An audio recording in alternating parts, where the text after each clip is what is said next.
საღამო მშვიდობისა დღეს ჩვენ დროსა და ქვიშაში მოგზაურობას დავიწყებთ იმ ადგილას, სადაც რეალობა მით ზერწყმის და სანელებლების სურნელი ოფლისა და შორეული მთების მწარი არომატს ძლევს. მოკალათ დიდ კომფორტულად და დახუჩეთ თვალები.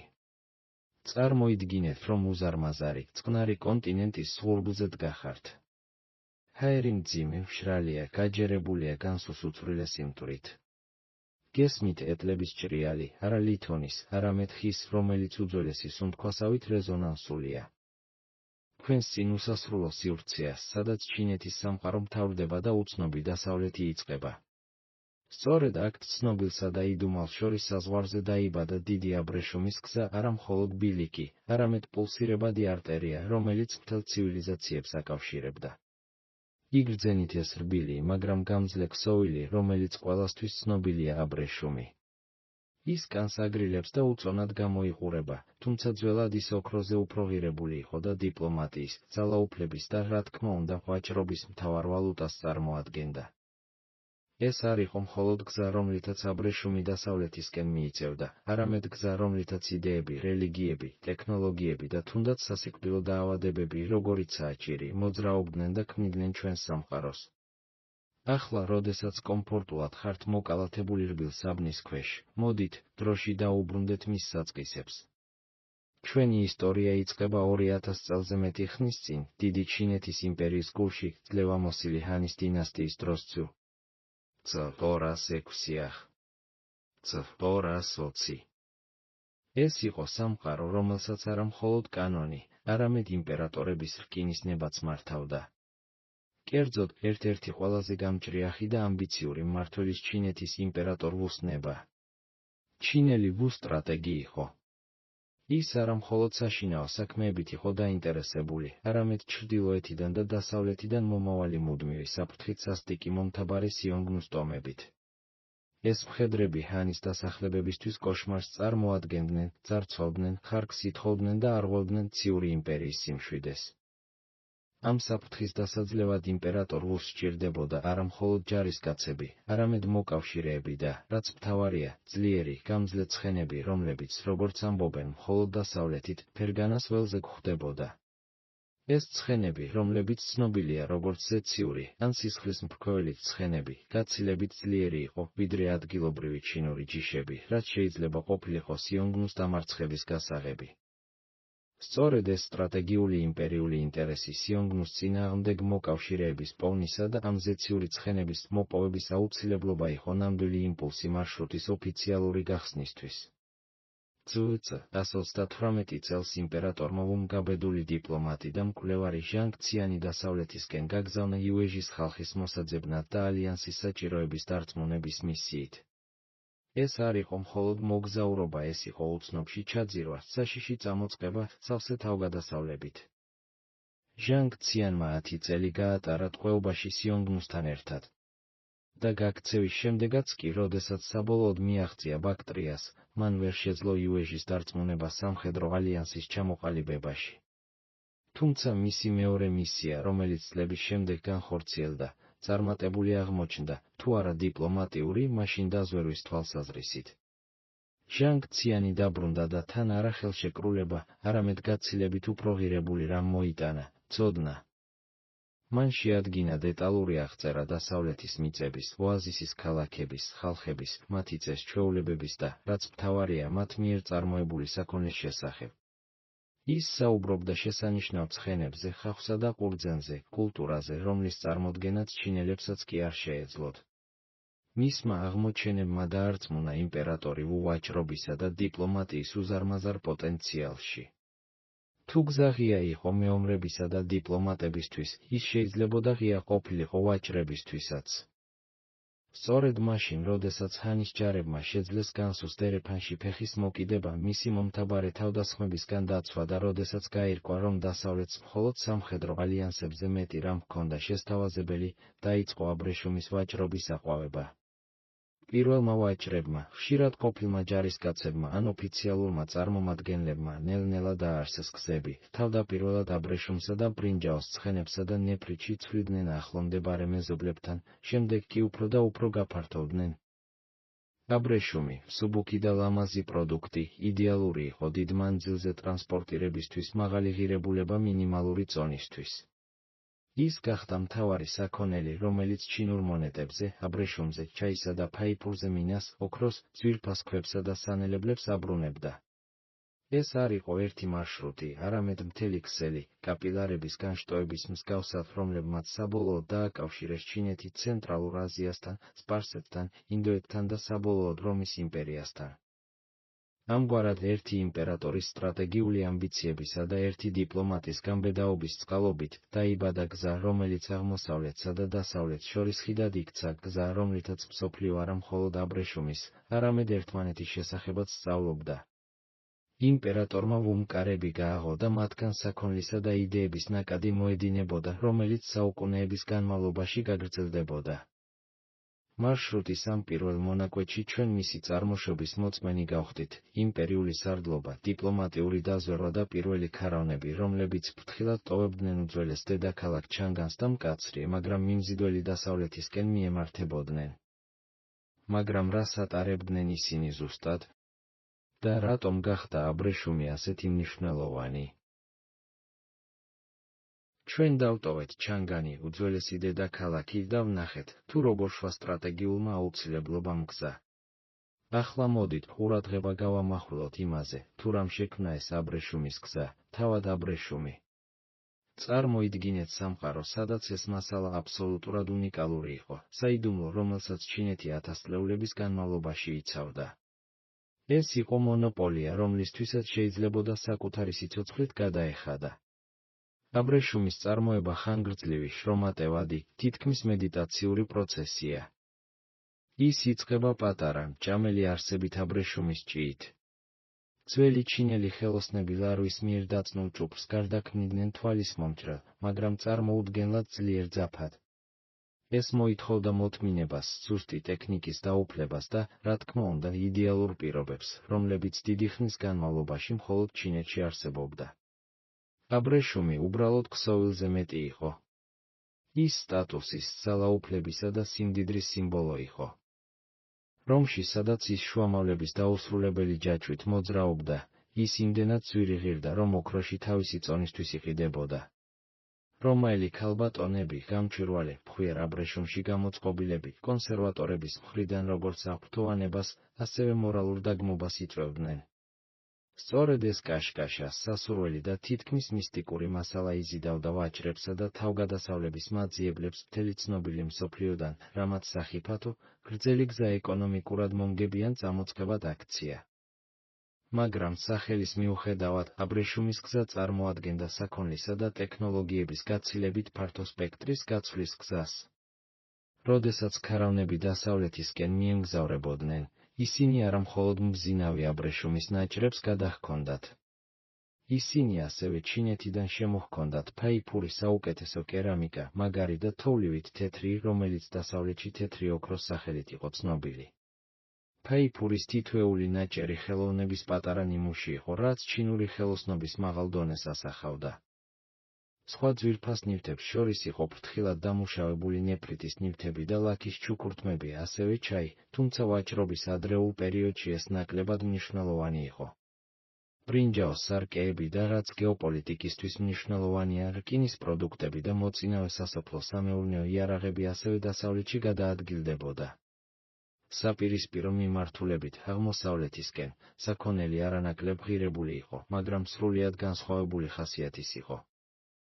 იმპერატორ ვუს მთავარი მიმზიდველობა ფერგანას ველიდან ჩამოსული ციური ცხენები იყო. ეს ცხენები ძირითადი სტრატეგიული საქონელი იყო, რომელიც ბრძოლის ველზე ძალთა ბალანსს ცვლიდა. ცხენების გარდა ცენტრალური აზიიდან და სპარსეთიდან აღმოსავლეთით ასევე იგზავნებოდა ხოტანის ნეფრიტი, ოქრო, ვერცხლის ნაკეთობები და მაღალი ხარისხის მინა. რომაული მინა, გამჭვირვალე და ნაზი, გაცილებით დახვეწილი იყო, ვიდრე ის, რისი წარმოებაც ჩინელებს შეეძლოთ იმ ადრეულ პერიოდში და ნამდვილ ფუფუნებად ითვლებოდა. მაგრამ ყველაზე დრამატული და სასურველი გაცვლა სანელებლების სფეროში მოხდა.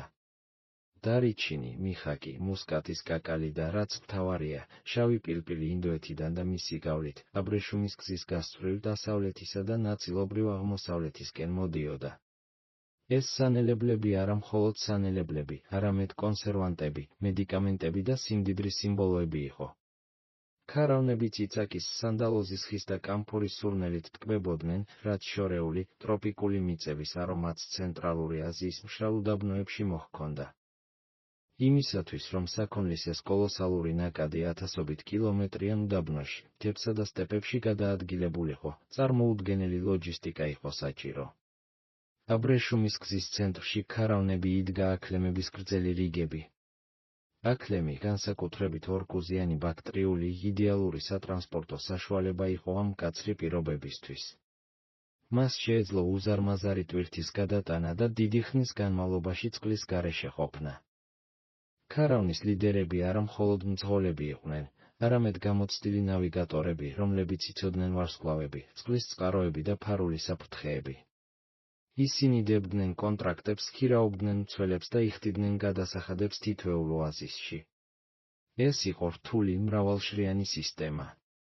ვაჭრობა არ იყო პირდაპირი გაცვლა ჩინეთსა და რომს შორის. მთელი მარშრუტი იყო დაყოფილი სეგმენტებად, რომლებსაც დომინირებდნენ შუამავლები. ჩანგანში წარმოებული საქონელი იშვიათად აღწევდა რომში ერთი და იგივე ჩინელი ვაჭრებით. ისინი რამდენჯერმე იყიდებოდა. ჩინელები ვაჭრობდნენ სოგდიელებთან ოაზისებში, სოგდიელები სპარსელებთან და სპარსელები არაბებთან და რომაელებთან. თითოეული ხელახალი გაყიდვა ზრდიდა ღირებულებას, რაც ხსნიდა, თუ რატომ იყო აბრეშუმის საბოლოო ფასი ხმელთაშუა ზღვის ბაზრებზე უბრალოდ ასტრონომიული. ეს შუამავლები არა მხოლოდ გადაჰქონდათ საქონელი, არამედ თან მოჰქონდათ ახალი იდეები, ენები და წეს-ჩვეულებები, ქმნიდნენ უნიკალურ, კოსმოპოლიტურ კულტურას გზად. ისინი ცოცხალი ხიდები იყვნენ სამყაროებს შორის. წარმოიდგინეთ ქარვასლის აურზაური უზარმაზარი ეზო, გარშემორტყმული დამცავი კედლებით. აქ ტომრები იტვირთებოდა, საქონელი შემოწმდებოდა და ფასები ათობით ენაზე ვაჭრობდნენ. აქლემების სურნელი ჩაის, სანელებლებისა და კოცონის კვამლის არომატს ერწყმოდა. ქარვასლა მთელი მოგზაურობის მინიატურული წარმოდგენა იყო ადგილი, სადაც აღმოსავლეთი და დასავლეთი ერთმანეთს ხვდებოდა, არა ბრძოლის ველზე, არამედ მოლაპარაკების მაგიდასთან. ამ ქვეყნად მოსახვედრად ჩინეთის დაცული საზღვრების დატოვება იყო საჭირო. ეს ნიშნავდა ცნობილი და ამავდროულად საშინელი მსოფლიოს კარიბჭის გადაკვეთას, რომელიც უფრო დასავლეთით მდებარეობდა. ჩვენ აბრეშუმითა და ფაიფურით დატვირთული ქარავნები დავტოვეთ და ჰანის იმპერიის შედარებით უსაფრთხოში და ნაწილის დატოვება გვსურდა. მათი დასავლეთისკენ მიმავალი მოგზაურობა განსუსტ ერეფანში დაიწყო მიწის ვიწრო ზოლი, რომელიც სამხრეთით ციცაბო მთებსა და ჩრდილოეთით გობის უდაბნოს შორის იყო მოქცეული. ეს იყო უკანასკნელი დაცული საზღვარი, ჩინური ცივილიზაციის უკანასკნელი ციხესიმაგრე, სანამ ის უსასრულო ქვიშაში ჩაიძირებოდა. სწორედ აქ, ამ სტრატეგიულ გზაჯვარედინზე იდგა დუნხუანი, აბრეშუმის გზის ერთ-ერთი მთავარი ქალაქი.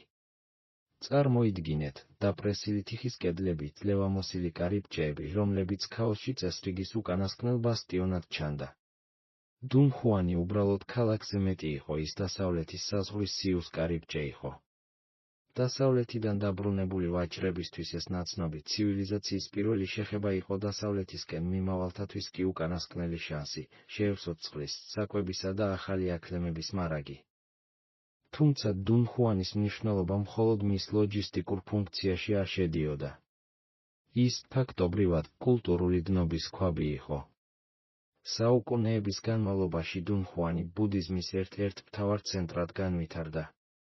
ინდოეთიდან და ცენტრალური აზიიდან ჩინეთში მოგზაურობისას ვაჭრები და მომლოცველები თან მოჰქონდათ რელიგიური ტექსტები, სურათები და სწავლებები. ამ გაცვლის შედეგად შეიქმნა მოგაოს გამოქვაბულის 1000 ბუდას ტაძრები. ასობით კლდეში ნაკვეთი გამოქვაბულის ეს განსაცვიფრებელი კოლექცია, რომელიც ფრესკებითა და ქანდაკებებით არის მორთული, წარმოადგენს რელიგიური და მხატვრული გაცვლის ჩუმ მოწმობას, რომელიც ამ გზაჯვარედინზე აყვავდა. ვაჭრები, რომლებიც შემდეგი დიდი ქარავნის ფორმირებას ელოდებოდნენ, დღეებს ატარებდნენ სახიფათო მოგზაურობისთვის კურთხევის შეკვეთით ან ბუდას უსაფრთხო დაბრუნებისთვის მადლობის გადახდით. მოგავს ფრესკების მხატვრული სტილები საოცრად ერევა ჩინურ, ინდურ, ბერძნულ და სპარსულ მოტივებსაც კი თვალსაჩინო მტკიცებულება იმისა, რომ მარშრუტი ორმხრივი ქუჩა იყო არა მხოლოდ ვაჭრობაში, არამედ კულტურაშიც. დუნ ხუანიდან გასვლის შემდეგ, ქარავანები დასავლეთის საზღვარზე შევიდნენ. ეს უზარმაზარი ტერიტორია თანამედროვე სინძიანსა და ცენტრალურ აზიას მოიცავდა.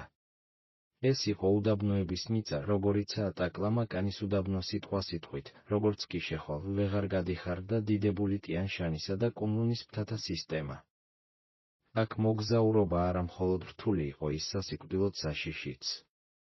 ვაჭრები არჩევანის წინაშე აღმოჩნდნენ.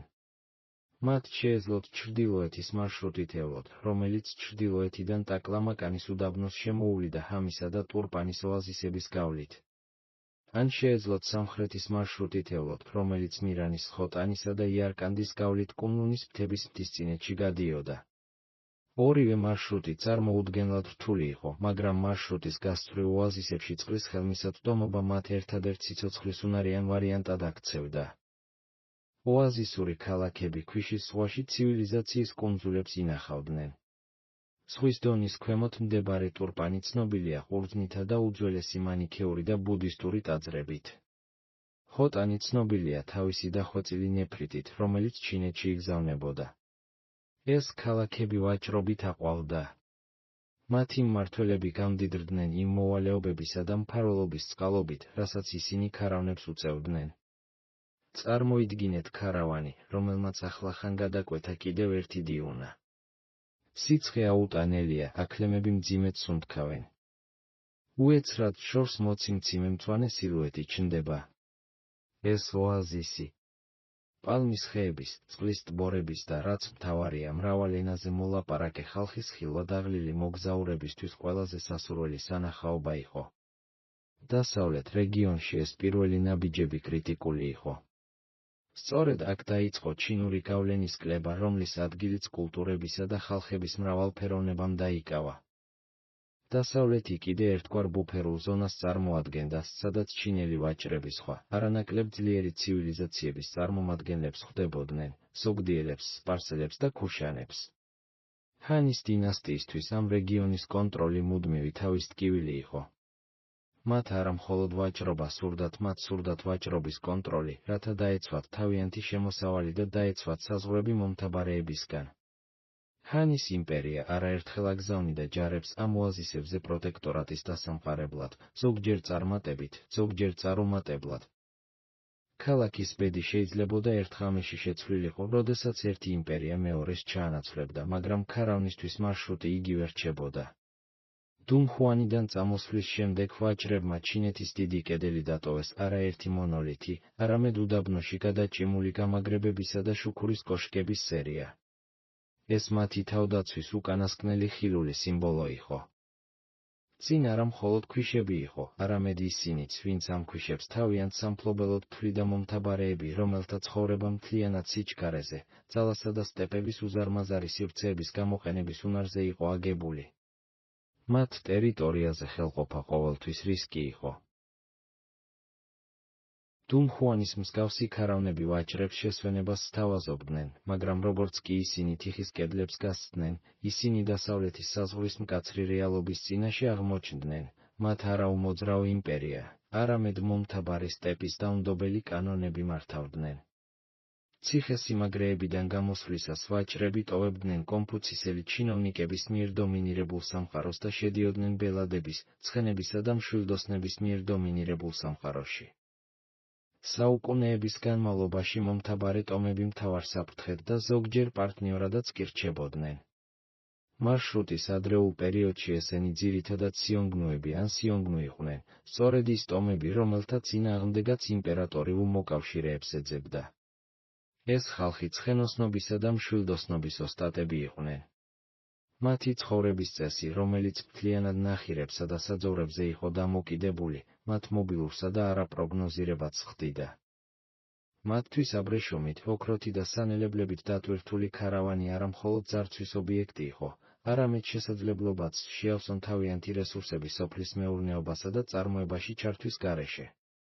მომთაბარეებთან ურთიერთქმედება ყოველთვის არ შემოიფარგლებოდა ომით. ის რთული და მრავალმხრივი იყო. ჰანის იმპერია ხშირად იყენებდა ნათესაური კავშირის მეშვეობით მშვიდობის სტრატეგიას კეთილშობილ ჩინელ პრინცესებს მომთაბარე ლიდერებთან ცოლება დაგზავნიდა და მათ აბრეშუმის, ღვინისა და მარცვლეულის უზარმაზარი საჩუქრებით ახლდა.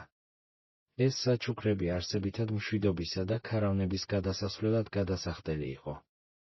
აბრეშუმი ამ შემთხვევაში არა მხოლოდ საქონელს, არამედ დიპლომატიურ ვალუტას წარმოადგენდა. ლიდერები თავის მხრივ თავიანთ უზარმაზარ ტერიტორიებზე შედარებით უსაფრთხოებას უზრუნველყოფდნენ და ფუფუნების საქონლის მუდმივ ნაკადს იღებდნენ. თუმცა, როდესაც ძალთა ბალანსი შეიცვალა, სამშვიდობო ხელშეკრულებები სწრაფად დაიშალა. მომთაბარეები გამვლელ ქარავნებს მარტივ მსხვერპლად თვლიდნენ, განსაკუთრებით იმ პერიოდებში, როდესაც ჩინეთის ან სპარსეთის ცენტრალური ძალაუფლება სუსტდებოდა. ამიტომ თითოეულ ქარავანს მცველების დაქირავება უწევდა. ესენი ხშირად კარგად შეიარაღებული კაცები იყვნენ, ზოგჯერ ადგილობრივი მეომრები და ზოგჯერ დაქირავებული ჯარისკაცები, რომლებიც სპეციალიზირებულნი იყვნენ ძვირფასი ტვირთის სახიფათო რელიეფზე გადატანაში. წარმოიდგინეთ წვერიანი, გარუჯული მხედრების ჯგუფი, რომლებიც ქარავნის წინ და გვერდებზე მიდიან, მათი თვალები მუდმივად ჰორიზონტს აკვირდებიან მოახლოებული ჩრდილების ძიებაში. ადამიანური საფრთხის გარდა ვაჭრებს მუდმივად ემუქრებოდნენ თავად ბუნების საფრთხეები. მარშრუტი პლანეტის ზოგიერთ ყველაზე ექსტრემალურ ლანდშაფტში გადიოდა. ტაკლამაკანის უდაბნო კოშმარის განსახიერებას წარმოადგენდა. დღისით სიცხემ შეიძლება კრიტიკულ ტემპერატურას მიაღწიოს, ღამით კი სიცივე მძლები გაჩხრიკოს. ქვიშის ქარიშხალს შეეძლო რამდენიმე წუთში ქარავანი შთანთქა, რაც როგორც კაცებს, ასევე აქლემებსაც კი დამარხავდა. ბევრი ოაზისის ქალაქი, როგორიცაა ლულანი, საბოლოოდ მიტოვებული იქნა, როდესაც მათი წყლის წყაროები დაშრა ან ქვიშის ქვეშ დამარხეს. ეს იყო მოჩვენება ქალაქები, რომლებიც სტიქიის ძალის ჩუმ გაფრთხილებებად იდგნენ. უდაბნოების გარდა გზას დიდებული, მაგრამ სახიფათო მთები კვეთდა. პამირის უღელტეხილი, რომელიც ცნობილია როგორც მსოფლიოს სახურავი, ერთ-ერთი ყველაზე რთული მონაკვეთი იყო. ვიწრო ბილიკები, მყინვარები, მთის ბანდიტები და იშვიათი ჰაერი ამ მონაკვეთს გამძლეობის ნამდვილ გამოცდად აქცევდა. აქლემები მიუხედავად მათი გამძლეობისა, ამ სიმაღლეების დაძლევას ცდილობდნენ. მთიან რეგიონებში ტვირთის ნაწილი უფრო ადაპტირებად ცხოველებზე, როგორიცაა იაკები ან თხის რქები, უნდა გადაეცათ. ამ საფრთხეებთან გასამკლავებლად ჩინელებმა თავიდანვე ააშენეს და შეინარჩუნეს სასიგნალო კოშკებისა და გამაგრებების სისტემა, განსაკუთრებით განსუსტე ერეფნის გასწვრივ. ამ კოშკებიდან მცველებს დღისით კვამლით, ღამით კი ცეცხლით შეეძლოთ მომთაბარეთა მოახლოების შესახებ სიგნალის მიცემა. ეს იყო ჩინეთის დიდი კედლის ბოლო, გაფართოებული ბასტიონი არა უწყვეტი, არამედ სტრატეგიულად განლაგებული თავდაცვითი სიმაგრეების ჯაჭვი, რომელიც ჰანის დინასტიას საშუალებას აძლევდა თავისი ძალაუფლება დასავლეთისკენ გაეფართოებინა და ვაჭრობისთვის უსაფრთხოების მცირედი დონე უზრუნველყო. შედეგად, აბრეშუმის გზაზე წარმატებული ვაჭარი არა მხოლოდ გამოცდილი ვაჭარი უნდა ყოფილიყო, არამედ ადგილობრივ ლიდერებთან ურთიერთობის ოსტატი დიპლომატი, ქვიშის ქარიშხლების გადასალახავად მზადმყოფი თავგადასავლების მოყვარული და სწორ მცველებს შერჩეულ სტრატეგად. ყველა ამ დაბრკოლების წარმატებით გადალახვის მქონე ქარავანი ადამიანის მდგრადობისა და გაცვლის წყურვილის სიმბოლოდ იქცა. ჩინური შუქურების კოშკების დატოვების და პამირის სახიფათო მთის უღელტეხილების გავლის შემდეგ, ქარავანები შევიდნენ რეგიონში, რომელიც აბრეშუმის გზის ნამდვილი გული იყო ცენტრალური აზია, რომელსაც მარშრუტის ისტორიაში ყველაზე წარმატებული და გავლენიანი ვაჭრები დომინირებდნენ. ტაკლამაკანის დამქანცველი ქვიშებისა და პამირის ყინულოვანი მწვერვალების დატოვების შემდეგ, ქარავნები საბოლოოდ აღწევდნენ ცენტრალური აზიის ნაყოფიერ ხეობებსა და აყვავებულ ოაზისებს. თუ ჩინეთი აბრეშუმის მწარმოებელი იყო, ხოლო რომი მისი საბოლოო მომხმარებელი, მაშინ მათ შორის მდებარე ეს რეგიონი მისი ცენტრალური ცენტრი იყო. აქ მეფობდა სავაჭრო ერი, რომლის გავლენა აბრეშუმის გზაზე იმდენად გავრცელებული იყო, რომ მათი ენა და კულტურა ვაჭრობის ლინგვა ფრანკა გახდა, სოგდიანები. სოგდიანა, რომელიც ძირითადად თანამედროვე უზბეკეთისა და ტაჯიკეთის ტერიტორიაზე მდებარეობს, ისეთი ცენტრებით, როგორიცაა სამარყანდი და ბუხარა, არ იყო ერთიანი ძლიერი იმპერია. პირიქით ეს იყო სავაჭრო ქალაქ სახელმწიფოების კონფედერაცია, რომლის სიძლიერე მათ წარმოუდგენელ საწარმოებში ენობრივ ოსტატობასა და უზარმაზარ სავაჭრო ქსელებში მდგომარეობდა, რომლებიც უძველესი ჩინეთის დედაქალაქ ჩანგანიდან სპარსეთამდე იყო გადაჭიმული. წარმოიდგინეთ სოგდიანი ვაჭარი. ის სავარაუდოდ რამდენიმე ენაზე საუბრობდა, მის მშობლიურ აღმოსავლეთ ირანულ სოგდიურზე, რომელიც გახდა ვაჭრობის ენა და რელიგიური ტექსტებიც კი გზის დიდ ნაწილში ჩინურზე ჩანგანში ბიზნესის წარმოებისთვის სპარსულზე სასანიანთა იმპერიასთან კომუნიკაციისთვის და შესაძლოა, ზოგიერთი ინდური დიალექტიც კი. მათი მრავალენოვნება და კოსმოპოლიტიზმი მათ იდეალურ შუამავლებად აქცევდა. მათ იცოდნენ, რა სჭირდებოდა აღმოსავლეთს და რა სურდა დასავლეთს და ოსტატურად ავსებდნენ ამ ხარვეზებს. სოგდიელები არა მხოლოდ ვაჭრობდნენ. მათ კოლონიზაცია გაუკეთეს გზას. აბრეშუმის ვაჭრობის ზრდასთან ერთად, სოგდიელმა ვაჭრებმა დააარსეს მთელი დასახლებები და თემები ძირითადი გზების გასწვრივ. მათ ააშენეს ქარვასლები და ტაძრები, მართავდნენ საწყობებსა და ბანკებს და მსახურობდნენ როგორც თარჯიმნები და დიპლომატები. ჩინეთის გულში მის დიდ ქალაქებში იყო სოგდიელების კვარტლები, სადაც მათი კულტურა აყვავდა და სადაც სოგდიელები როლსაც კი თამაშობდნენ ჩინეთის მთავრობაში. ეს იყო პირველი ჭეშმარიტად გლობალური სავაჭრო ქსელი, ტრანსნაციონალური კორპორაციების თანამედროვე კონცეფციებამდე დიდი ხნით ადრე. მათი ერთ-ერთი მთავარი როლი იყო ტექნოლოგიებისა და კულტურის გადაცემა. სოგდიელები ბუდიზმის მთავარი გამტარებლები იყვნენ ინდოეთიდან ცენტრალური აზიის გავლით ჩინეთში. ისინი თარგმნიდნენ წმინდა ტექსტებს, აშენებდნენ ბუდისტურ ტაძრებს ოაზისებში და ეხმარებოდნენ ჩინელ მომლოცველებს, როგორიცაა სიუანძანი, მათ ეპიკურ მოგზაურობაში. მათ ასევე მნიშვნელოვანი როლი ითამაშეს სხვა რელიგიების გავრცელებაში, როგორიცაა ზოროასტრიზმი, მანიქეიზმი და ადრეული ნესტორიანული ქრისტიანობაც კი, რომელთა კვალიც სოგდიურ წარწერებსა და არტეფაქტებშია ნაპოვნი. სოგდიურ ეკონომიკური მოდელი გრძელ სავაჭრო ჯაჭვებს ეფუძნებოდა. ისინი ჩინურ აბრეშუმს ვერცხლის მონეტების, ცხენების ან ბეწვის სანაცვლოდ ყიდულობდნენ, შემდეგ კი დასავლეთში გადაჰქონდათ, სპარსელებს ან სხვა შუამავლებს ყიდდნენ, რომლებიც შემდეგ ხმელთაშუა ზღვაში გადაჰქონდათ. ისინი არა მხოლოდ სახმელეთო ვაჭრობას აწარმოებდნენ, არამედ საზღვაო მარშრუტებთანაც ჰქონდათ კავშირი, აკონტროლებდნენ ვაჭრობას მდინარის აუზებში, როგორიცაა ამუდარია. წარმოიდგინეთ სოგდიურ სავაჭრო პუნქტი, რომელიც სადღაც ტიან-შანის მთებშია დაკარგული. ეს არ არის მხოლოდ კარავი, ეს არის გამაგრებული შენობა, სადაც ინახება ჩანაწერები და ანგარიშები, დაწერილი სოგდიურ ანბანით, რომელიც თავად გახდა მრავალი სხვა აზიური დამწერლობის საფუძველი. აქ საქონლის ტომრებსა და სავაჭრო კონტრაქტების კრაგნილებს შორის დაიბადა კომერციული სამართლის, კრედიტის და პარტნიორობის პრინციპებიც კი, რაც აუცილებელია ასეთი ფართო და სარისკო ვაჭრობისთვის. მათი წარმატება იმდენად დიდი იყო, რომ მათ არქეოლოგიური მტკიცებულებების სიმდიდრე დატოვეს, დუნხუანში ნაპოვნი ხის ფირფიტებზე დაწერილი წერილები ფასების, ქარავნების დაგვიანების და, რაც ყველაზე მეტად მძაფრია, ნოსტალგიის შესახებ მოგვითხრობს. ეს სოგდიანური წერილები წარმოუდგენელ წარმოდგენას გვიქმნის ვაჭრების ყოველდღიურ ცხოვრებაზე, მათ საზრუნავებსა და ამბიციებზე, ცოცხალ ხმებზე, რომლებიც 2000 წლეულის განმავლობაში ეკოსავით ისმის. სოგდიანების გარეშე აბრეშუმის გზა შესაძლოა მოკლე სავაჭრო გზების სერია დარჩენილიყო. თუმცა მათი დაუღალავი სულისკვეთებისა და ქსელური უნარების წყალობით, ის ჭეშმარიტად გლობალურ გაცვლით სისტემად იქცა. ამ სისტემას საიმედო კვანძები სჭირდებოდა და მათგან ყველაზე მნიშვნელოვანი სწორედ ის ქალაქები იყო, სადაც სოგდიანებმა ბაზები დააფუძნეს, ქალაქები, რომლებიც დღესაც შელოცვებივით ისმის. ჩვენ შევედით სოგდიანას გულში, ქვეყანაში, რომელიც კომერციის სულით იყო გაჟღენთილი, სადაც დაუღალავმა ვაჭრებმა და შუამავლებმა საფუძველი ჩაუყარეს აბრეშუმის გზის მთელ შემდგომ ისტორიას. და ამ გულში ორი ძლიერი პულსი ცემს ქალაქები, რომელთა სახელებიც ფუფუნების, ცოდნისა და ძალაუფლების სინონიმი გახდა, ბუხარა და სამარყანდი. წარმოიდგინეთ, რომ თვეების მოგზაურობის შემდეგ ამ ქალაქებს უახლოვდებით. ცხუნვარე სიცხე ადგილს უთმობს ამუდარიას მიერ მომარაგებული არხების გრილ ჰაერს.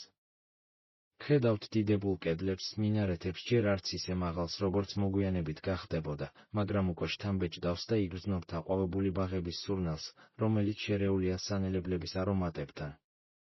ეს ოაზისები უბრალოდ მომარაგების გაჩერებებზე მეტი იყო, ისინი მსოფლიო ცივილიზაციის ნამდვილი ცენტრები იყვნენ.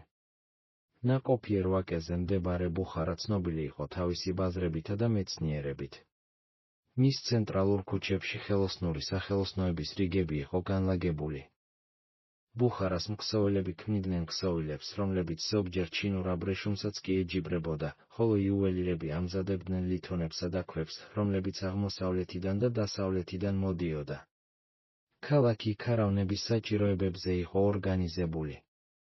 ქალაქში არსებული მრავალი ქარვასლა არა მხოლოდ სასტუმროების ფუნქციას ასრულებდა, არამედ სავაჭრო ბირჟების ფუნქციასაც ასრულებდა, სადაც მსხვილი გარიგებები სრულდებოდა. აქ შესაძლებელი იყო ჩინური აბრეშუმის სპარსულ ვერცხლზე, ინდური სანელებლების ბიზანტიურ მინაზე გაცვლა. აღმოსავლეთით, მდინარე ზერავშანის ნაპირებზე მდებარე სამარყანდი, შესაძლოა, კიდევ უფრო სტრატეგიულად მნიშვნელოვანი იყო. ის რამდენიმე ძირითადი გზის გზაჯვარედინზე მდებარეობდა. თავისი აყვავების პერიოდში სამარყანდი ბრწყინვალებისა და სიმდიდრის სიმბოლოდ იქცა.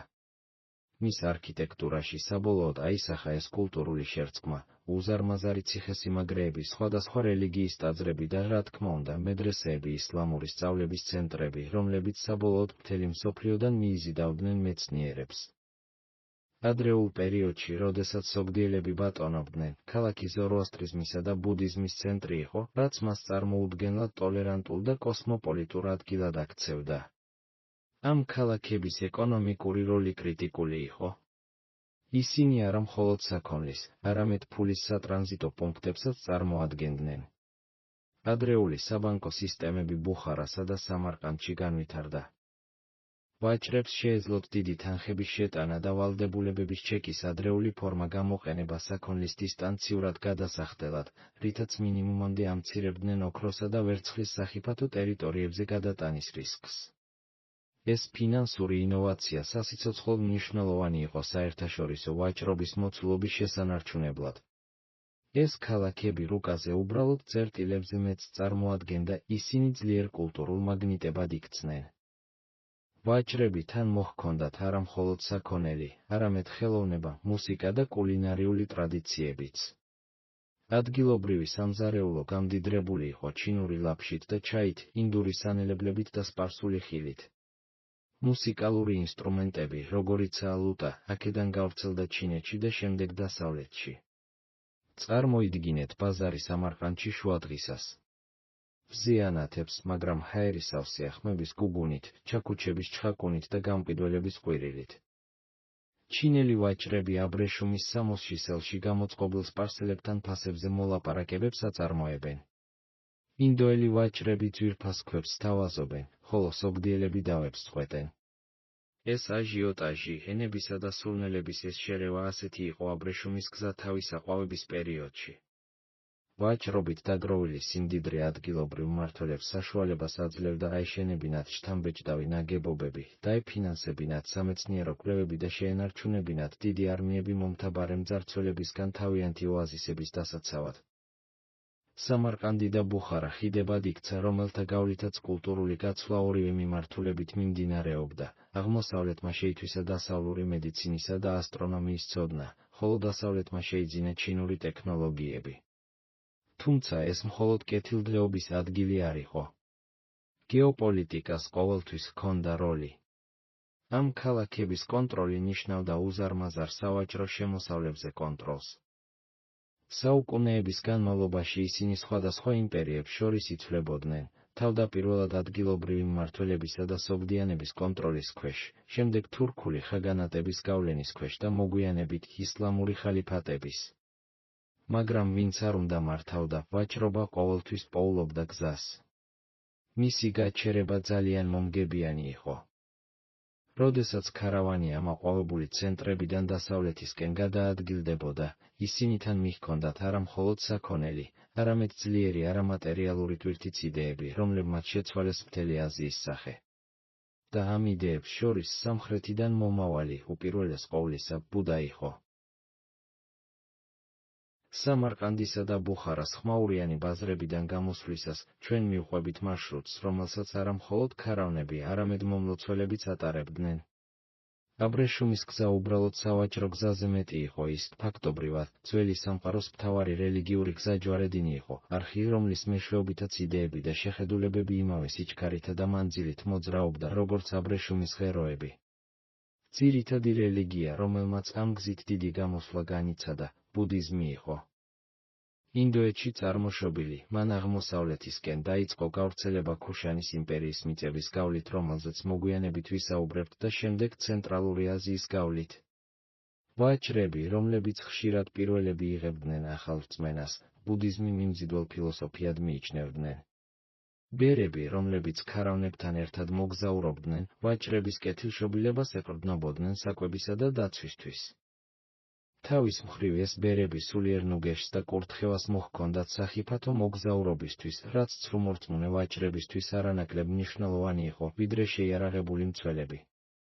წარმოიდგინეთ სცენა, დაღლილი ქარავანი ღამის გასათევად ოაზისში ჩერდება. და იქ, ბალახის მჭამელი აქლემების გვერდით და ცეცხლთან, სადაც საჭმელს ამზადებენ, ბერიზის და დჰარმას სამყაროს კანონის პრინციპებს განმარტავს.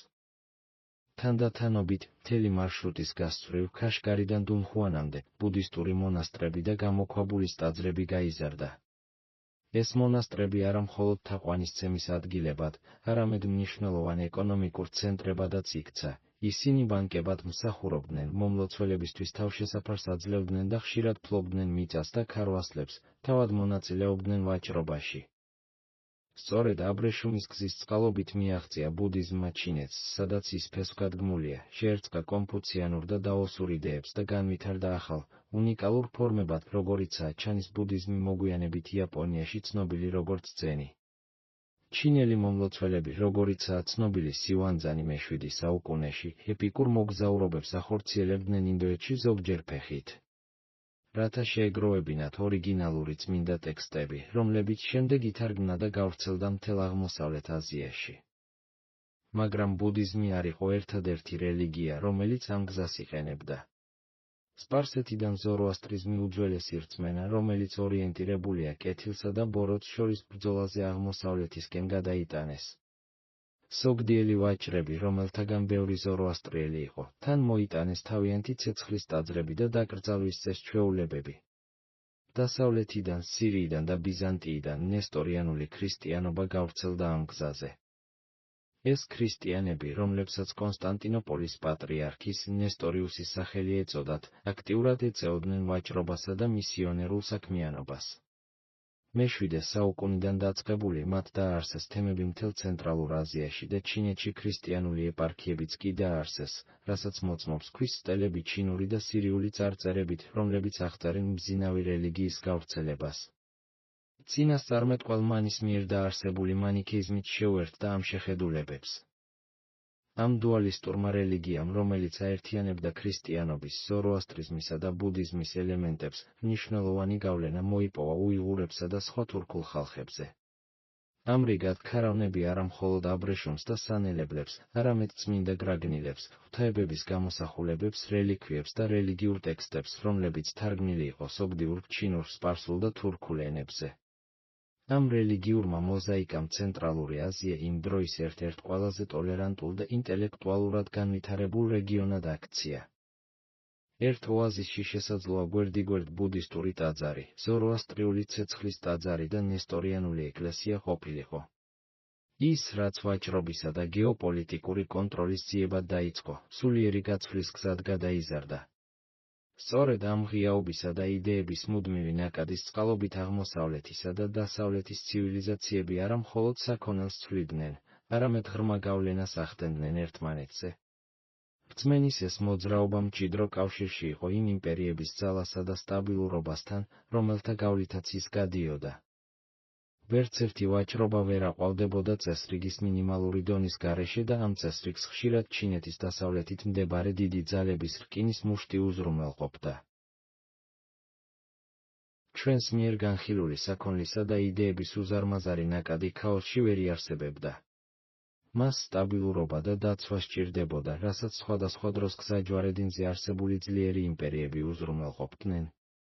მიუხედავად იმისა, რომ ჩინეთი აკონტროლებდა მარშრუტის აღმოსავლეთ ბოლოს, ცენტრალური და დასავლეთი მონაკვეთები მუდმივად იყო ერთმანეთის მიყოლებითი დიდი ძალების გავლენის ქვეშ, რომლებიც კარნახობდნენ სავაჭრო წესებს, ადგენდნენ ტარიფებს და, რაც მთავარია, გარანტირებულ უსაფრთხოებას.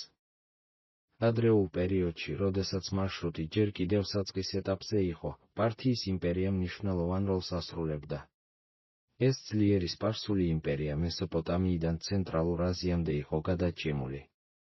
პართია გამოცდილი შუამავალი იყო რომაულ და ჰანის სამყაროებს შორის იმ დროის ორზე სახელმწიფოს შორის, რომლებიც ერთმანეთის არსებობის შესახებ იცოდნენ, მაგრამ იშვიათად ურთიერთობდნენ პირდაპირ. პართიელები ფილტრის როლს ასრულებდნენ. ისინი აკონტროლებდნენ აბრეშუმის ნაკადს, რაც ხელს უშლიდა ჩინელ ვაჭრებს ძალიან შორს დასავლეთში შეღწევაში, ხოლო რომაელ ვაჭრებს ძალიან შორს აღმოსავლეთში შეღწევაში. ეს მათ საშუალებას აძლევდა შეენარჩუნებინათ მონოპოლია შუამავლის მომსახურებაზე და მიეღოთ უზარმაზარი მოგება ფასების სხვაობიდან. ისინი იღებდნენ ჩინურ აბრეშუმს და ყიდდნენ მას თავიანთ დასავლელ კლიენტებზე ასტრონომიულ ფასებში. ცნობილია, რომ რომაელები უჩიოდნენ ოქროს აღმოსავლეთში გადინებას ამ მდიდრული ქსოვილის სანაცვლოდ, მაგრამ პართიამ ოსტატურად შეინარჩუნა ეს სისტემა. პართიის პარალელურად კუშანის იმპერია აყვავდა თანამედროვე ავღანეთის, პაკისტანის და ცენტრალური აზიის ნაწილების ტერიტორიაზე ჩვენი წელთაღრიცხვით IA საუკუნეებიდან. კუშანელებმა, თავდაპირველად მომთაბარე ხალხმა, შექმნეს მაღალგანვითარებული სახელმწიფო, რომელიც გახდა ინდოეთს, ჩინეთსა და სპარსეთს შორის ვაჭრობის მთავარი რგოლი. კუშანის იმპერია, რომლის დედაქალაქი იყო პეშავარი მოგვიანებით ბაგრამი, ალბათ ყველაზე ღია და კოსმოპოლიტური იყო გზის გასწვრივ მდებარე ყველა ძალას შორის. კუშანელებმა აქტიურად წაახალისეს რელიგიური და კულტურული გაცვლა. სწორედ მათი მმართველობის დროს აყვავდა ბუდიზმი და დაიწყო მისი ძლიერი ჩრდილოეთისკენ გაფართოება ცენტრალურ აზიაში.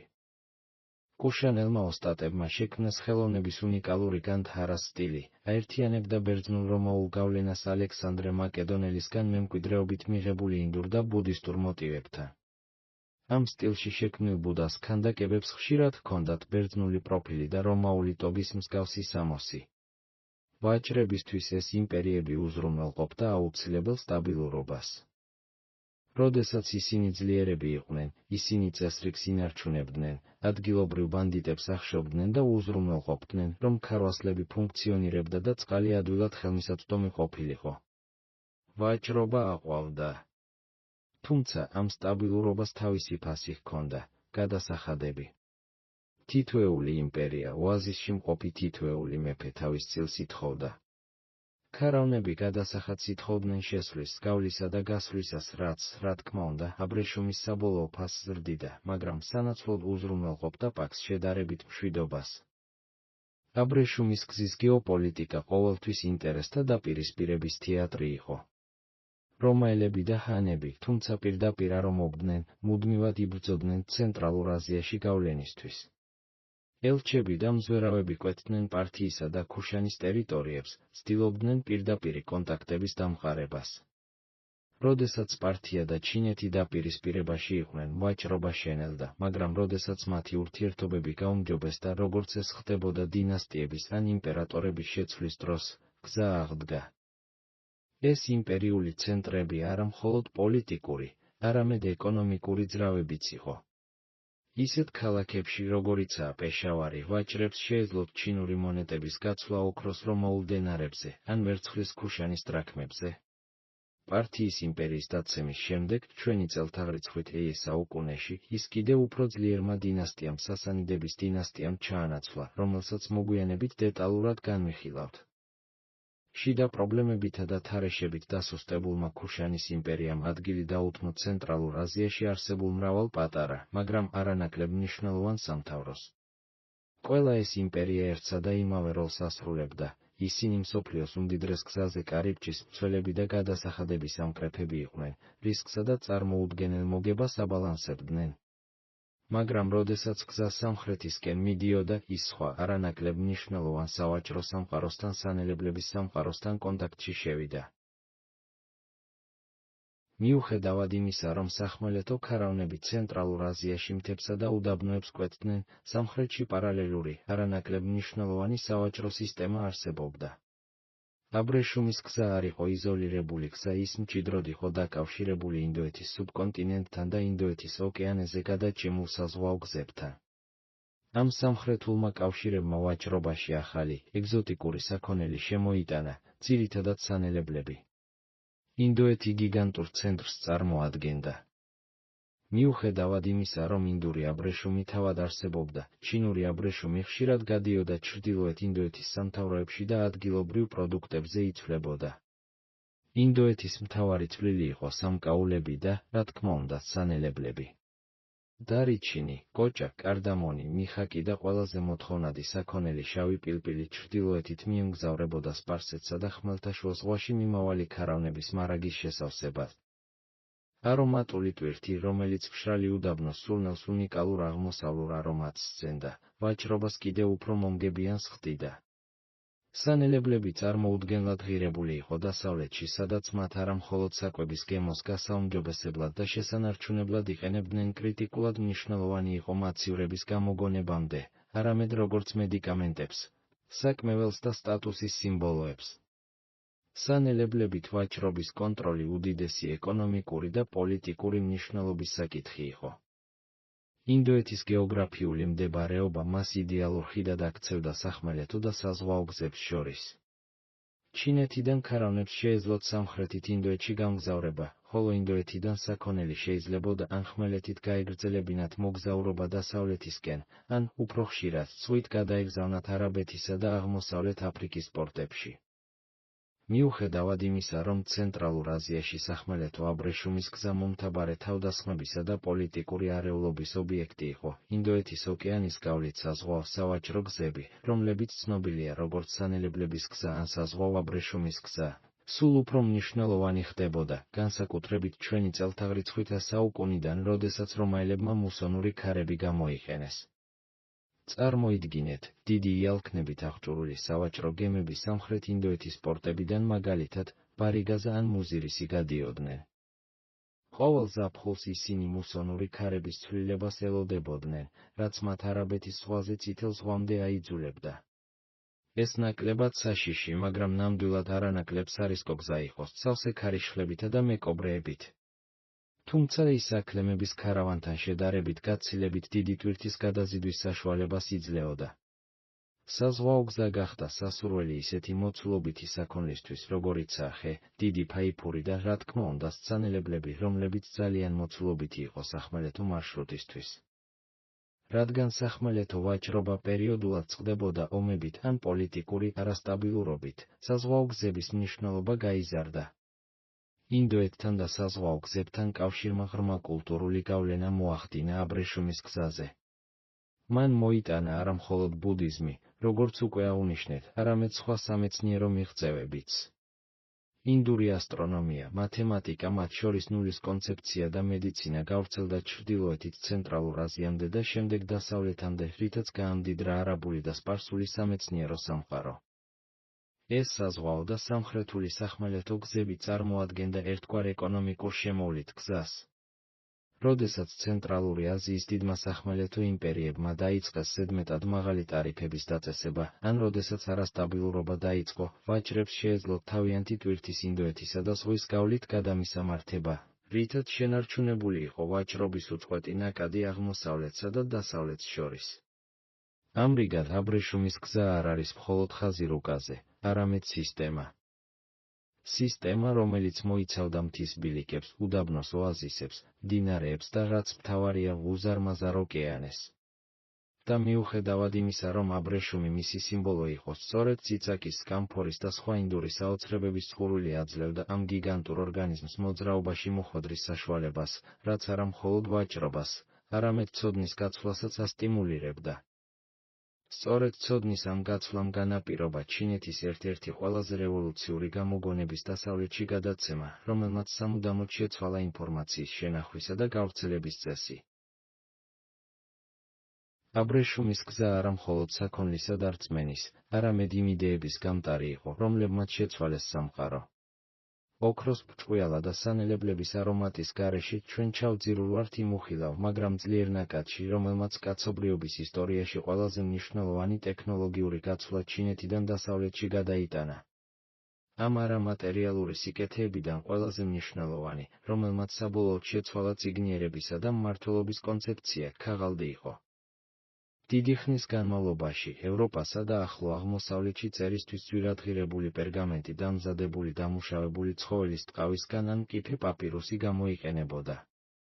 ჩინეთში ჰანის დინასტიიდან დაწყებული ქაღალდის დამზადების ტექნოლოგია მცენარეული ბოჭკოებისგან, ქერქისა და ნაჭრებისგან განვითარდა, რაც მას გაცილებით იაფ და ხელმისაწვდომ მასალად აქცევდა. ქაღალდის დამზადების საიდუმლო საუკუნეების განმავლობაში ჩინელების მკაცრად დაცული საიდუმლო იყო. თუმცა აბრეშუმის გზის წყალობით ამ საიდუმლომ გაჟონვა დაიწყო.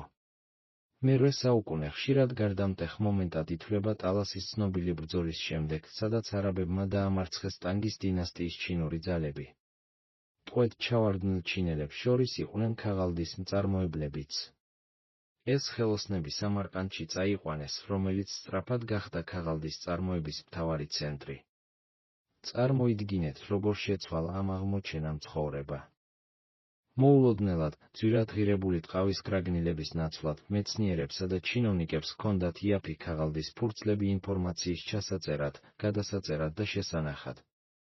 ამან უზარმაზარი იმპულსი მისცა სამეცნიერო და კულტურულ პროგრესს ისლამურ სამყაროში და, საბოლოო ჯამში, ევროპაში. ქაღალდმა ცოდნა ხელმისაწვდომი გახადა, რითაც საფუძველი ჩაუყარა ბეჭდვის განვითარებას. ქაღალდთან ერთად სხვა მნიშვნელოვანი გამოგონებებიც გავრცელდა.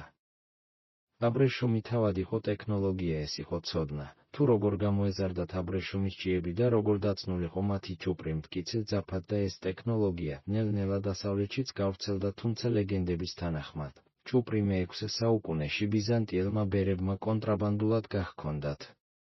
კიდევ ერთი რევოლუციური გამოგონება, რომელიც თავის დროზე მხოლოდ ჰობი იყო დენთი. ჩინელმა ალქიმიკოსებმა თავდაპირველად აღმოაჩინეს გვარჯილის, გოგირდის და ნახშირის ნარევი უკვდავების ელექსირის საძიებლად. თავდაპირველად მას იყენებდნენ ფეიერვერკებისა და სიგნალის აფეთქებებისთვის.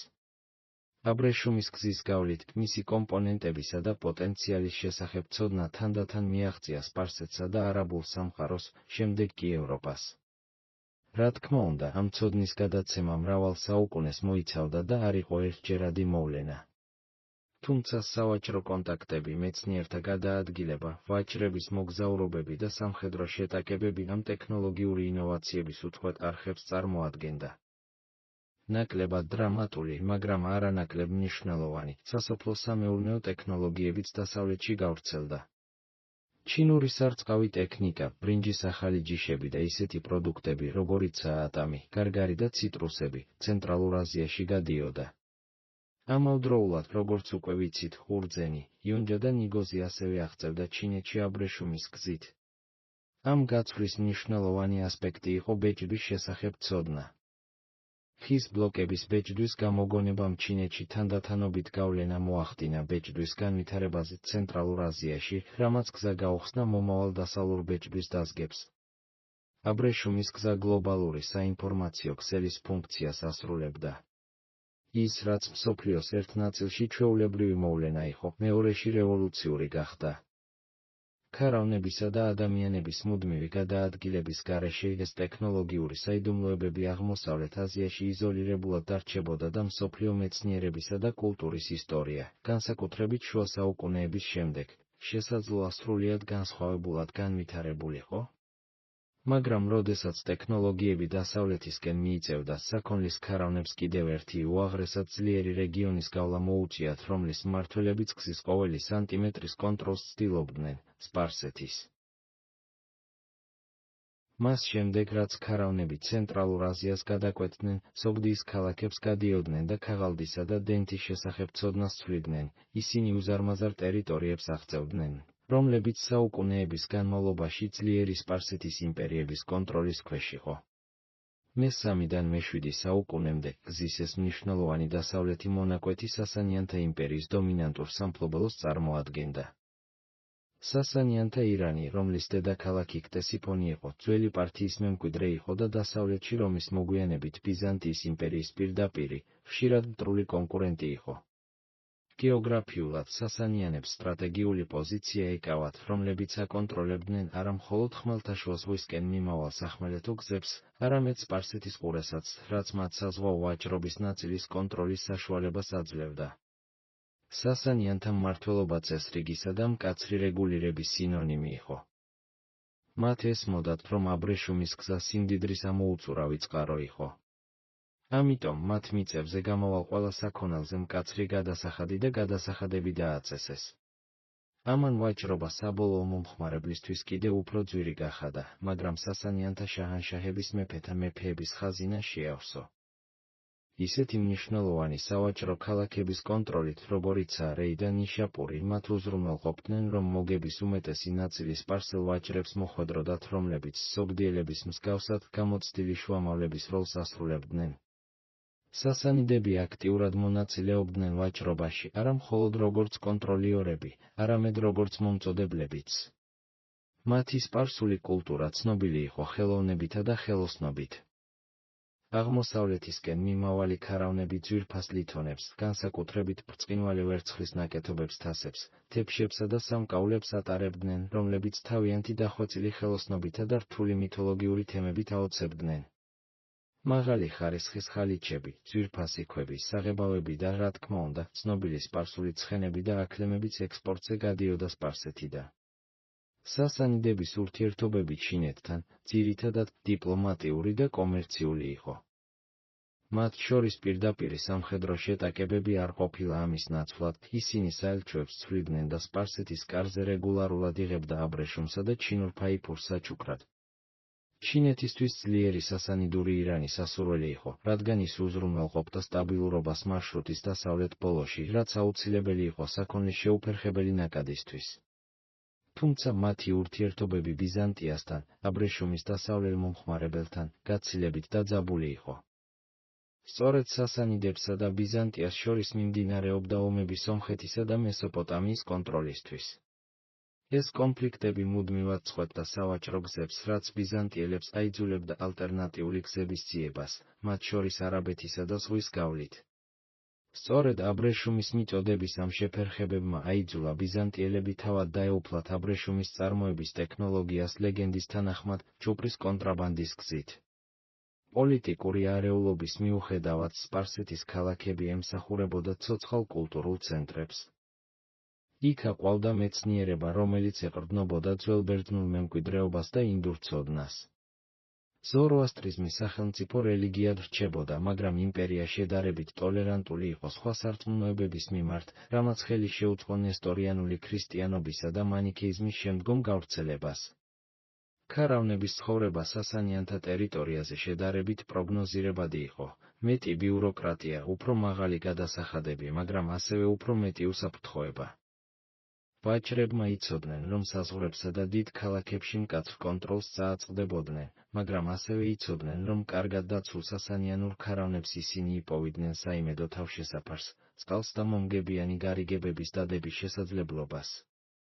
სპარსეთის ეს კონტროლი გაგრძელდა მე-7 საუკუნის შუა პერიოდამდე. შემდეგ ახლო აღმოსავლეთში მოხდა მოვლენა, რომელმაც სამუდამოდ შეცვალა რეგიონის გეოპოლიტიკური რუკა და მასთან ერთად აბრეშუმის გზის ბედი ისლამის აღზევება. მსოფლიო ასპარეზზე ამ ახალმა მოთამაშემ უბრალოდ არ ჩაანაცვლა სასანიდები, მან შექმნა ახალი, კიდევ უფრო ვრცელი და ერთიანი სავაჭრო იმპერია. საუკუნის შუა ხანებში არაბული დამპყრობლების შემოტევის შედეგად სასანიანთა იმპერიის დაცემით, აბრეშუმის გზა ახალ, მონუმენტურ ეპოქაში შევიდა. ეს ეპოქა აღინიშნა ისლამის აღზევებით რწმენით, რომელმაც არა მხოლოდ გააერთიანა უზარმაზარი ტერიტორიები, არამედ ვაჭრობის, მეცნიერებისა და კულტურის უპრეცედენტო აყვავებაც გამოიწვია. დაპყრობების შემდეგ მალევე, პირენეებიდან ცენტრალურ აზიამდე უზარმაზარი ტერიტორიები ხალიფატის მმართველობის ქვეშ მოექცა. ხალიფატმა, თავისი სხვადასხვა ფორმით უმაიანები და შემდეგ აბასიანები, შექმნა უპრეცედენტოდ ფართო პოლიტიკური და ეკონომიკური ზონა. ეს იყო მარშრუტის ისტორიაში სტაბილურობისა და უსაფრთხოების ერთ-ერთი ყველაზე მნიშვნელოვანი პერიოდი. როდესაც ტერიტორიას ერთიანი, ძლიერი ხელისუფლება აკონტროლებს, წვრილმანი მოვალეობები ქრება, ბანდიტიზმის რისკი მცირდება და ვაჭრობა უფრო პროგნოზირებადი და, შესაბამისად, უფრო მომგებიანი ხდება. ეს იყო უზარმაზარი, ერთიანი ბაზრის შექმნა, რომელიც სამ კონტინენტზე იყო გადაჭიმული. ამ ახალი სისტემის ცენტრალური ცენტრი იყო ბაღდადი, რომელიც დაარსდა 762 წელს, როგორც აბასიანთა ხალიფატის დედაქალაქი. წარმოიდგინეთ ეს ქალაქი თავის აყვავების პერიოდში. გაზვიადების გარეშე ეს იყო თავისი დროის უდიდესი და უმდიდრესი ქალაქი მსოფლიოში. მდინარე ტიგროსზე მდებარეობდა და მნიშვნელოვანი სავაჭრო გზების გზა ჯვარედინზე იყო არა მხოლოდ სახმელეთო აბრეშუმის გზა, არამედ სპარსეთის ყურის საზღვაო გზებიც. ბაღდადი ვაჭრობის, მეცნიერებისა და ცოდნის სინონიმი გახდა. მისი ბაზრები სავსე იყო ცნობილი მსოფლიოს სხვადასხვა კუთხიდან შემოტანილი საქონლით, ჩინური აბრეშუმი და ფაიფური, ინდური სანელებლები და ძვირფასი ქვები, აფრიკული ოქრო და სპილოს ძვალი, ევროპული ბეწვი და მონები. აქ, სიბრძნის სახლში ბაით ალ-ჰიკმა, მეცნიერები იკრიბებოდნენ ძველი ბერძნული, სპარსული და ინდური ტექსტების თარგმნისა და შენარჩუნების მიზნით, რითაც საფუძველი ჩაეყარა არაბულ მეცნიერებას, რომელიც საუკუნეებით უსწრებდა დასავლეთს. არაბი ვაჭრები ანუ ტაჯირები აბრეშუმის გზის დასავლეთ და ცენტრალურ მონაკვეთებზე დომინანტურ ძალად იქცნენ. მათ მემკვიდრეობით მიიღეს და დახვეწეს სოგდიელთა სავაჭრო ქსელები, ხელი შეუწყეს ისლამურ კულტურასა და ენას. სწორედ ამ დროს გახდა არაბული ვაჭრობისა და რელიგიის ყველაზე მნიშვნელოვანი ენა, რომელიც გავრცელდა მთელ გზაზე, ახლო აღმოსავლეთიდან ჩინეთის საზღვრებამდე. ხალიფატის გავლენა მარშრუტზე ღრმა იყო. ტექნოლოგიის გავრცელება, როგორც უკვე აღვნიშნეთ, ქაღალდის დამზადების საიდუმლო დასავლეთში სამარყანდის არაბული სამყაროს გავლით გავრცელდა. ფინანსური ინოვაციები, არაბმა ვაჭრებმა შეიმუშავეს საკრედიტო და გაცვლითი ვალდებულებების რთული სისტემა, ცნობილი როგორც საკის, საიდანაც სავარაუდოდ წარმოიშვა თანამედროვე სიტყვა ჩეკი. ეს ვაჭრებს საშუალებას აძლევდა უსაფრთხოდ გადაეტანათ უზარმაზარი თანხები ოქროს ან ვერცხლის ტარების გარეშე, რაც გადამწყვეტი იყო შორმანძილზე მოგზაურობისთვის. პროდუქტის ასორტიმენტის გაფართოება, ტრადიციულ საქონელთან ერთად ხალიფატმა დაიწყო საკუთარი პროდუქციის ექსპორტი, მაღალი ხარისხის ტყავი, მინა, ნაკეთი ლითონის და რა თქმა უნდა არაბული ცხენები. ცენტრალურ აზიაში, განსაკუთრებით ისეთ მნიშვნელოვან ქალაქებში როგორიცაა ბუხარა და სამარყანდი, ისლამი დომინანტური რელიგია გახდა და ეს ქალაქები ისლამური სამყაროს მარგალიტებად იქცნენ, სადაც დიდებული მეჩეთები და მედრესეები იყო განთავსებული. თურქულ ხალხებთან ურთიერთქმედებამ, რომელთაგან ბევრი ასევე ისლამზე მოექცა, მომთაბარე ტომებთან მჭიდრო კავშირების დამყარების საშუალება მისცა, რომლებიც ახლა ხშირად მოკავშირეებად და წესრიგის აღმასრულებლებად მოქმედებდნენ და არა უბრალოდ ბანდიტებად. ხალიფატის დროს აბრეშუმის გზა ძალიან ეფექტური და ინტეგრირებული გახდა. ვაჭრებს შეეძლოთ ათასობით კილომეტრის გავლა შედარებით მცირე რისკით, ერთიანი სამართლებრივი და ფინანსური სისტემის გამოყენებით, საერთო რელიგიასა და ენაზე დაყრდნობით. ამან საფუძველი ჩაუყარა იმას, რაც მოგვიანებით ისლამური მეცნიერებისა და კომერციის ოქროს ხანად იქცა. თუმცა ეს სტაბილურობა მარადიული არ იყო. როდესაც ხალიფატი პატარა სახელმწიფოებად დაიშალა და სავაჭრო ცენტრები, როგორიცაა ბაღდადი, დასუსტდა, ჰორიზონტზე ახალი, კიდევ უფრო დიდი მოთამაშე გამოჩნდა, რომლის მმართველობა აღმოსავლეთიდან დასავლეთისკენ თითქმის მთელ გზას მოიცავდა და მისი მოკლე, მაგრამ ბრწყინვალე აღორძინება გამოიწვია.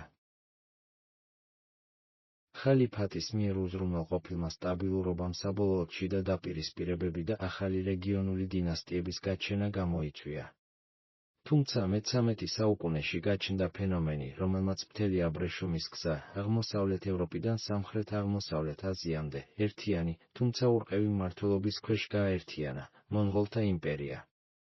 მონღოლთა დაპყრობა, რომელიც ჩინგიზ ხანით დაიწყო, წარმოუდგენელი ნგრევისა და ძალადობის დრო იყო, რომელმაც ცენტრალური აზიის მრავალი დიდი ქალაქი, მათ შორის სამარყანდი და ბუხარა, გაანადგურა.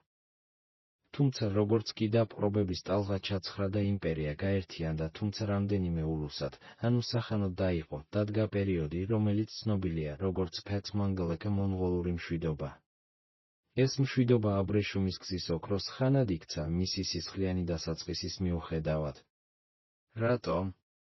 იმიტომ რომ მონღოლთა იმპერია, როგორც ერთიანი უზარმაზარი ძალა, ასობით წლის შემდეგ პირველად უზრუნველყოფდა თითქმის აბსოლუტურ უსაფრთხოებას ყველა სახმელეთო გზაზე. პოლიტიკური საზღვრების ან სულ მცირე მინიმალური საზღვრების არარსებობა და მონღოლთა ხანების მიერ ბანდიტიზმისა და ძარცვის მკაცრი სასჯელი ნიშნავდა, რომ ქარავნებს შეეძლოთ უპრეცედენტო სიჩქარეთა და მინიმალური რისკით გადაადგილება. ვაჭრებისთვის ეს ნიშნავდა საოპერაციო ხარჯების შემცირებას და, შედეგად, ვაჭრობის მოცულობის უზარმაზარ ზრდას. საქონელი, რომელიც ადრე ათობით შუამავლის მეშვეობით გადიოდა, ახლა ჩინეთიდან პირდაპირ შავ ზღვაში შეიძლებოდა მიწოდებულიყო მრავალი საგადასახადო და საბაჟო ბარიერის გვერდის ავლით. სწორედ ამ პერიოდში, ფეცმონგოლაკეში, აბრეშუმის გზა ნამდვილად ცნობილი გახდა დასავლეთში. მარკო პოლოს, ვენეციელი ვაჭრის, რომელმაც 200 წლეული გაატარა აზიაში და ჩინეთში დიდი ხანის, ხუბილაი ხანის კარზე მსახურობდა, მოგზაურობა ლეგენდარული გახდა. მისი წიგნი მსოფლიოს მრავალფეროვნების წიგნი აღმოსავლეთის სიმდიდრის, მისი უპრეცედენტო საქონლის, ტექნოლოგიებისა და კულტურების დეტალური აღწერა იყო. პოლო მარტო არ იყო, მას სხვა ევროპელებიც მიჰყვნენ ვაჭრები, როგორიცაა პლანო კარპინი და მისიონერები, როგორიცაა უილიამ რუბრუკი, რომლებიც კონტინენტზე მოგზაურობდნენ და მონღოლების ქრისტიანობაზე მოქცევის იმედს ატარებდნენ. მონღოლები, მიუხედავად იმისა, რომ თავდაპირველად მომთაბარეები იყვნენ, გასაკვირი ტოლერანტულები იყვნენ სხვადასხვა რელიგიისა და კულტურის მიმართ.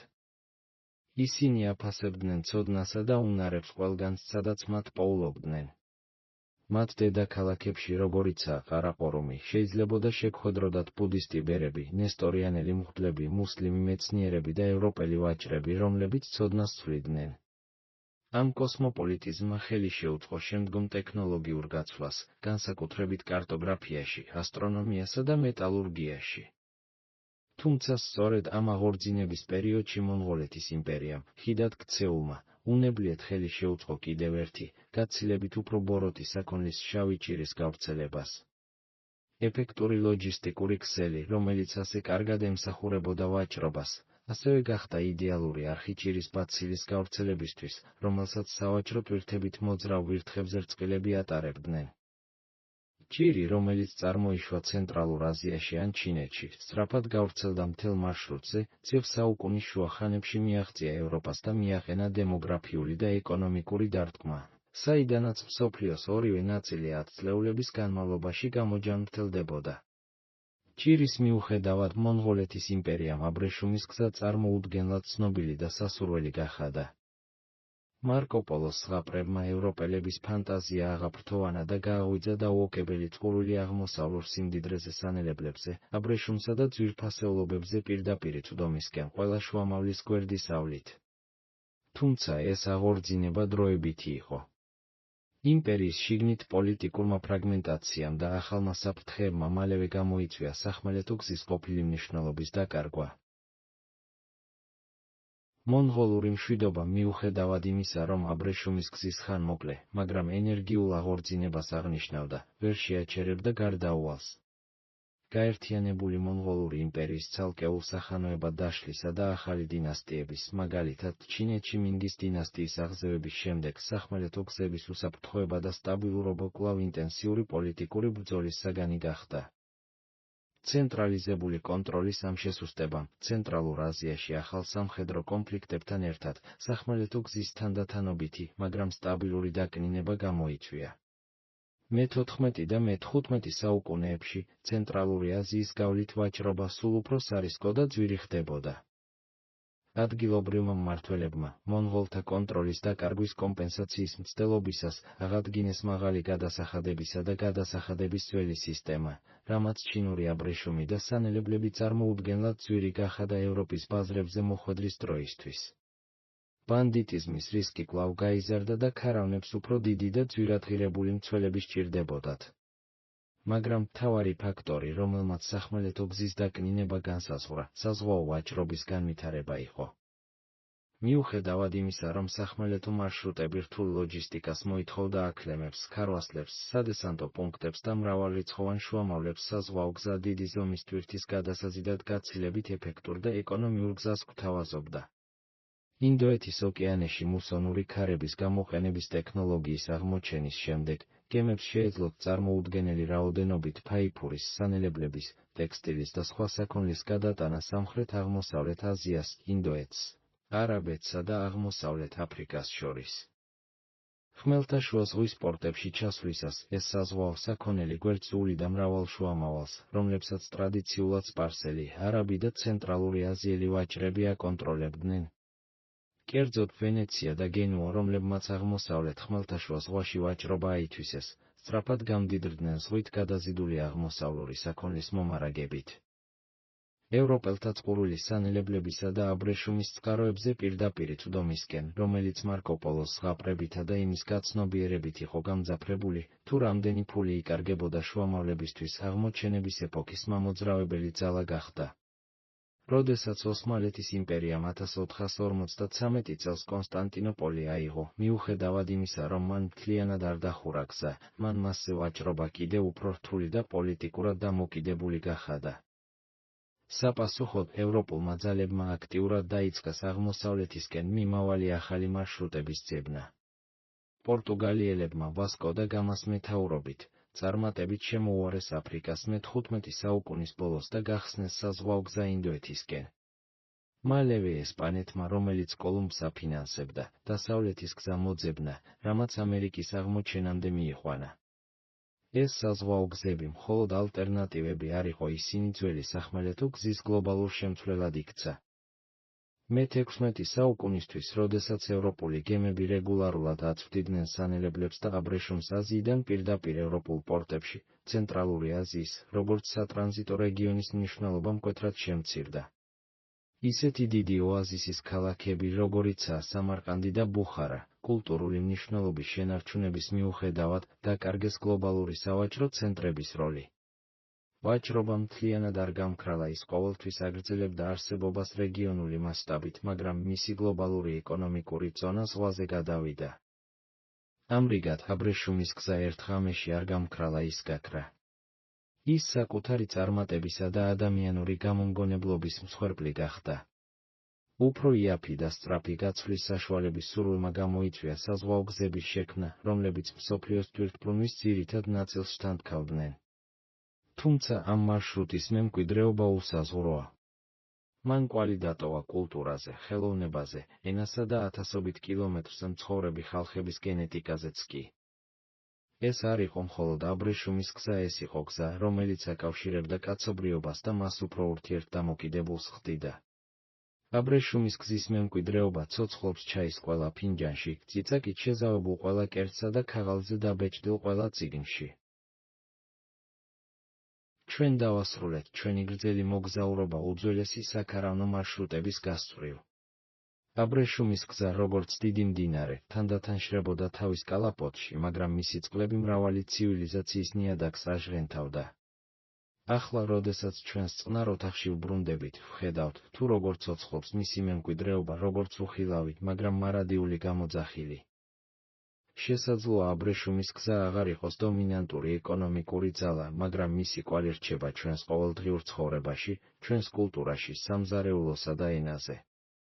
დაფიქრდით, რამდენი აღმოსავლური საქონელი, რომელიც ოდესღაც წარმოუდგენელ ფუფუნებად ითვლებოდა, ახლა ჩვეულებრივ მოვლენად იქცა. ჩაი, რომელსაც ყოველდღევს ვამთ შაქარი, რომელსაც ვამატებთ სანელებლები დარიჩინი, მიხაკი, ციცაკა, რომლებიც ყველა სამზარეულოშია. ყველა ეს პროდუქტი ოდესღაც ათასობით კილომეტრს გადიოდა ამ მარშრუტზე. დაფიქრდით მუსიკაზე. ბევრ ჩვენთვის ნაცნობ სიმებიან ინსტრუმენტს, როგორიცაა ლუტა, აზიური ფესვები აქვს და გავრცელდა ცენტრალური აზიიდან სპარსეთში და იქიდან ევროპაში. ან განვიხილოთ ტექსტილი, არა მხოლოდ აბრეშუმი, არამედ ხალიჩების ქსოვის ხელოვნება, ქსოვილის საღებავები, ყველა ეს მემკვიდრეობა მოგზაურობდა და ერეოდა მარშრუტზე. ენასაც აკრავს მარშრუტის კვალს. დღეს ჩვენს მიერ გამოყენებული სავაჭრო ტერმინის უმეტესობა სპარსული ან არაბული წარმოშობისაა, რომელიც ევროპულ ენებში აბრეშუმის გზის ვაჭრებმა შეიტანეს. რა თქმა უნდა, ყველაზე ღრმა მემკვიდრეობა კულტურების შერევაა. დაფიქრდით, თუ როგორ გარდაქმნა ბუდიზმმა ჩინეთი, როგორ იმოქმედა ბერძნულ-რომაულმა ხელოვნებამ ბუდას ქანდაკებებზე ქუშანის იმპერიაში, როგორ შეინარჩუნა და განავითარა არაბულმა მეცნიერებამ ძველი საბერძნეთისა და ინდოეთის ცოდნა. აბრეშუმის გზა გლობალიზაციის პირველი დიდი დემონსტრირება იყო, რამაც დაამტკიცა, რომ ადამიანური იდეებისა და გამოგონებების იზოლირება შეუძლებელია. ახლა, როდესაც ხმაურიანი ბაზრები და ჭრიალა ქარავნის ბორბლები უკვე უკან მოვიტოვეთ და მოგზაურობა დასასრულს მიუახლოვდა, დრო აშენელდეთ. მიეცით საშუალება მკაცრი უდაბნოებისა და დიდებული ოაზისების, ბრძენი სოგდიელი ვაჭრებისა და მარკო პოლოს მამაცი მომლოცველების გამოსახულებებს ნელ-ნელა გაიფანტოს თქვენს გონებაში. დახუჭეთ თვალები და იგრძენით, როგორ გაქრება დღის სიმძიმე. ღრმად, მშვიდად და თანაბრად ისუნთქეთ. წარმოიდგინეთ, რომ ამ მშვიდი მემკვიდრეობის ნაწილი ხდებით, როგორც თბილი მტვერი, რომელიც ძველ დრაგნილებზე დგება. დახუჭეთ ქუთუთოები. თქვენ მხოლოდ მსუბუქ და მამშვიდებელ ჩურჩულს გაიგონებთ, როგორც აბრეშუმი, რომელიც ნაზად სრიალებს გლუვზე და პირზე. ეს უდაბნოს ჩურჩულია, რომელიც თავის საიდუმლოებებს ინახავს. არავინ ჩქარობს. ქარავანები დიდი ხანია გავიდა. მიზანი მიღწეულია. თქვენ სახლში ხართ. შემოიხვიეთ საბანში, თითქოს ყველაზე ძვირფას, კბილ აბრეშუმში. იგრძენით მისი სიგრილე და სიმშვიდე. თქვენი გონება გაიწმინდება ყველა ფიქრისგან გარდა ამ ერთი, ნაზი, სიმშვიდის აზრისა. დაე, აბრეშუმის გზის სიმშვიდემ დაიცვას თქვენი ძილი.